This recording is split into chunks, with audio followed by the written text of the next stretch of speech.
नेपाल के जेनजी युवा आंदोलन ने पूरे राष्ट्र को हिलाकर रख दिया। भ्रष्टाचार और सोशल मीडिया के बैन के खिलाफ ये प्रदर्शन शुरू हुआ और नेपाल की राजनीति को पूरी तरीके से उथल पुथल कर दिया।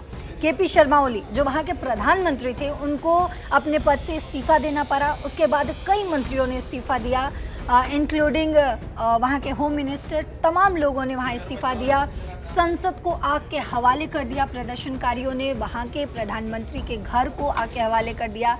वहीं पूर्व प्रधानमंत्री की पत्नी को मौत के घाट उतार दिया गया, जिंदा आग के हवाले कर दिया गया। और साथ ही आपको ये भी बता दें कि इस जो आंदोलन में लगभग 30 लोगों की मौत हो चुकी है, हज़ारों लोग घायल हैं। लेकिन आपको बता दें कि इन तमाम चीज़ों के बीच एक बड़ा सवाल है। वो सवाल ये कि आखिरकार नेपाल का अगला नेता कौन होगा, यानी कि नेपाल का अगला प्रधानमंत्री कौन होगा। ये बड़ा सवाल बन चुका है नेपाल में। लगातार जेनजी जो वहाँ पे प्रदर्शन कर रहे हैं अलग अलग नामों को लेकर, अब उनमें ही भिड़ंत होती हुई नज़र आ रही है। अब जो जेनजी हैं वो 2 गुट में बंट चुके हैं। लेकिन इन तमाम चीज़ों के बीच नेपाल में अंतरिम सरकार पर लगातार चर्चा होती जा रही है। अलग अलग नाम सामने आ रहे हैं और इनको सरकार बनाने को लेकर कवायदें शुरू हो चुकी हैं। इस बीच नेपाल में लोगों के बीच भारतीय प्रधानमंत्री नरेंद्र मोदी की चर्चा जोरों पर है। कई ऐसे लोग हैं, कई वहाँ के ऐसे जेनजीज हैं जो प्रधानमंत्री नरेंद्र मोदी जैसा वहाँ के भी प्रधानमंत्री के तौर पर देखना चाहते हैं।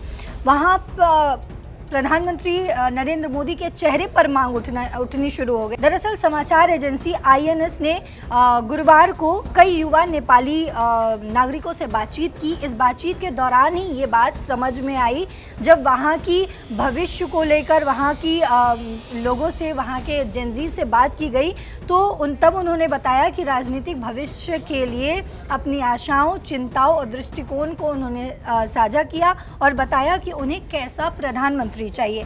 इस बातचीत के दौरान एक युवा हैं, उन्होंने कहा कि हमने जो हासिल किया है उसकी हम सराहना करते हैं। अब ये भी बताती हूँ कि आखिर वो सराहना कर किस चीज़ की रहे। वो कह रहे हैं कि हमने 2 दिन के अंदर देश में अपने देश में तख्ता पलट करवा दिया, यानी कि हमारे अंदर इतनी काबिलियत है कि हम अपने देश की तख्ता पलट करवा सकते हैं। वो इस चीज़ की को अपना बोल रहे हैं कि ये मेरा अचीवमेंट है, उसकी हम सराहना करते हैं। हमने 35 घंटों के भीतर सरकार को हटा दिया, वो ऐसे कहते हुए नजर आए। उन्होंने आगे कहा, हम प्रधानमंत्री मोदी जैसा नेता चाहते हैं जो देश के कल्याण को प्राथमिकता दे। पिछले 1 दशक में भारत में उल्लेखनीय बदलाव आए हैं और हम नेपाल में भी ऐसी ही प्रगति देखना चाहते हैं। उस युवा ने कहा कि नेपाल में फिलहाल एक अल्पकालिक आदर्श सरकार होगी, जिसके बाद सामान्य चुनाव होंगे। वहीं कुछ युवाओं का मानना है कि जो नेता हो, जो अगला नेता बने, अगले प्रधानमंत्री के तौर पर, वो युवा नेता के का ही चेहरा जो है वो देखना चाहते हैं। आईएनएस से बात करते हुए दीपेंद्र विश्वकर्मा नाम के एक युवक ने कहा कि इस समय नेपाल को एक ऐसे प्रधानमंत्री की ज़रूरत है जो युवा हो और सबको एकजुट कर सके। इतना बड़ा आंदोलन हो चुका है और व्यक्तिगत या राजनीतिक झगड़ों पर ध्यान केंद्रित करने के बजाय सभी नेताओं को एक साथ आकर देश के वास्तविक मुद्दों पर चर्चा करनी चाहिए। इसके अलावा मैं आपको बता दूं, एक और नेपाल के ही युवा हैं, उन्होंने कहा कि नेपाल को भारत की तरह एक वैश्विक शक्ति बनने की आकांक्षा रखनी चाहिए। अगर हमें तकनीकी और आर्थिक रूप से आगे बढ़ना है तो हमें एक युवा और गतिशील नेता की ज़रूरत है जो नेपाल के भविष्य की ओर ले जा सके। वहीं कुछ युवाओं का मानना है कि सुशीला कार्की को नेपाल का प्रधानमंत्री होना चाहिए। उनकी जगह धरान के बालेंद्र शाह, कुलमग घिसिंग और गोपी हमाल देश का नेतृत्व करने के लिए ज़्यादा उपयुक्त हैं। आपको बताते चले कि नेपाल हिंसा के बीच केपी शर्मा ओली ने नेपाल के पीएम पद से इस्तीफा दिया।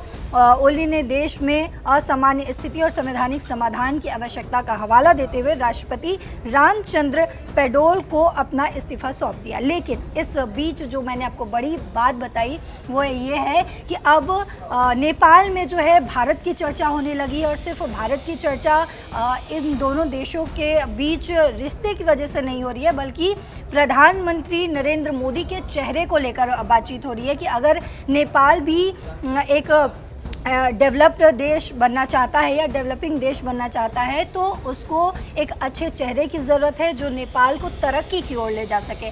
तो फिलहाल जो है लगातार प्रधानमंत्री नरेंद्र मोदी के चेहरे पर बात हो रही है, लेकिन क्या जो अभी प्रदर्शनकारियों के बीच प्रधानमंत्री के चेहरे को लेकर झड़प हो रही है, क्या वो शांत हो पाएगा? और अगर शांत होगा और एक चेहरे पर बात बनेगी तो उसमें कितना समय लगेगा, ये तो आने वाले वक्त में ही पता चलेगा। लेकिन इस पर जो कुछ भी अपडेट होगा हम आप तक पहुंचाते रहेंगे। आप देखते रहिए दैनिक जागरण। नमस्कार।